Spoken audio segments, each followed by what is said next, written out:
হাতে যখন সময় একদম কম থাকে তখন এই ইনস্ট্যান্ট স্ন্যাক্সটা অবশ্যই বানিয়ে দেখো।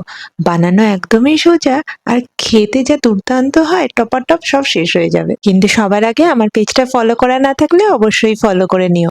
এবার এর জন্য 2 কাপ জলের মধ্যে নুন, গোলমরিচের গুঁড়ো, চিলি ফ্লেক্সের সাথে 1 কাপ সুজি দিয়েছি। ভালো করে ফুটে গেলে এটা যখন কড়াইয়ের গা ছেড়ে আসবে তখন এটাকে তুলে ঠান্ডা করতে রেখে দিয়েছি। আর নিয়েছিলাম 2টো আলু সেদ্ধ। এবার এটাকে ভালো করে ম্যাশ করে নিয়ে সুজি মাখাটাকে এর মধ্যে দিয়ে দিয়েছি। তার সাথে দিয়েছি কিছুটা কাশ্মীরি লঙ্কার গুঁড়ো, জাস্ট কালার আনার জন্য, আর অনেকটা চিজ। বাচ্চারা তো চিজ খেতে খুবই ভালোবাসে, ওদের কিন্তু দারুণ লাগবে। আর কোনো রকমে যদি বাজার থেকে একটু ধনেপাতা আমার মতো জোগাড় করতে পারো তাহলে সেটাও দিয়ে দিও।